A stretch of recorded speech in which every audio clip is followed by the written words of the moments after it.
Welcome back. Well, when it comes to solving murder mysteries, Ron Iddles is one of Australia's most successful detectives. And now a new series is taking us behind the scenes of some of his biggest cases. Michelle was 16, was vibrant, her whole life ahead of her. Michelle Buckingham disappeared on October 21st after leaving the Victoria Hotel in Shepparton. Her badly decomposed body was found in scrub at Kyalla East on November 7th. She had suffered multiple stab wounds to the back. So 30 years on, this case had gone unsolved. This was one of the oldest cold cases in Victoria.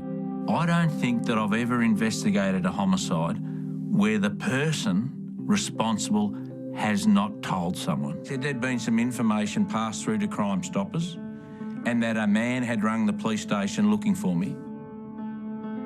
The information was that I should contact someone called Norm. But he said, I carried the secret for 30 years.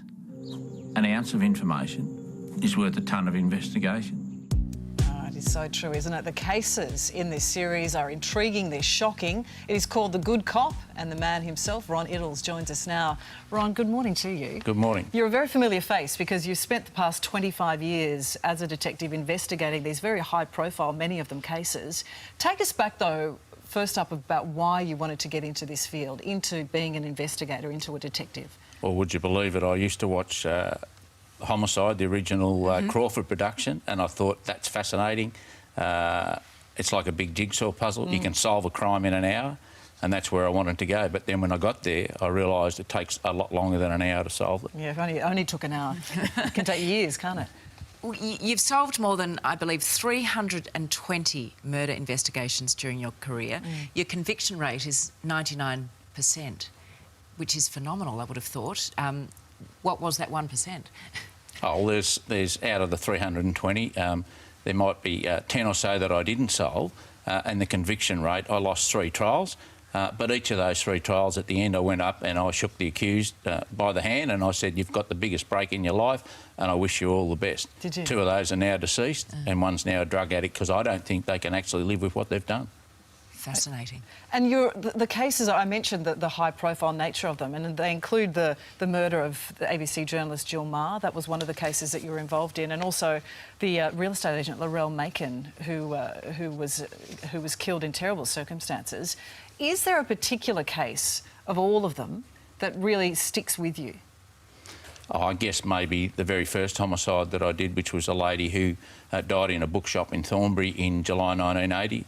That still remains unsolved today, and I still have contact with the family. So that's one which I'd love to be solved. So the cold cases, the ones that aren't solved, are they the ones that still resonate? So the ones that we weren't successful on are the ones that you still think about from time to time. But there are people in the community who still hold the answer to those. Elaborate on what it takes to crack a case, and what is it, do you think, about the way you've gone about your career that has made you so successful? What does it take, apart from obviously tenacity? Oh, look, I think it's about having a good team around you, but it's also, you've got to be able to communicate. You can have the best technology in the world, but if you can't talk to people, so it's about compassion to the family of victims, but for those who are suspects, it's about listening, understanding and being empathetic. And if you have those 3 qualities, most times those that are involved are no different to you or I, who are prepared to tell you what happened. And that's what you raise in the series, the clip that we showed, that, you know, it can just be a little snippet of information that can be all that you need. It can be the clincher. Do you think that people, I mean, why are people fearful about coming forward? Do you think that they think it's not important, or it's a minor issue when you're dealing with a big investigation? Sometimes I think people within the community think that the police know all the answers, and the bottom line is we don't. The majority of crimes are solved by witnesses or people in the community who know. I don't think I've done a homicide where the accused person hasn't gone and told someone. So it's about finding that person, creating the environment where they'll come forward. And building trust. Correct. And why is that, do you think? Is it just human nature that people just can't keep that information to themselves in terms of letting it slip that they're the perpetrator? Look, I think all those that I've spoken to, those who have committed homicide, it's a very big thing. And you plays on their mind. I've done a case where 11 years on, the gentleman's actually changed his name by deed poll. I went and knocked on his door And he says, you know what, I've thought about it every day. I knew eventually I'd be caught. Is that right? So the burden is so great, they just have to get it out. Even hardened criminals will still tell someone. It's fascinating, isn't it? And in terms of the series itself, obviously it's you speaking very much from the heart about these investigations you've been involved so strongly with. Are you hoping that it might actually help bring an end to some of those unsolved cases for There you? are one or two in the series which are unsolved, and I think hopefully someone out there, again, might just pick up the phone. It's only a phone call away and it might be solved. We have a fascination with crime, don't we?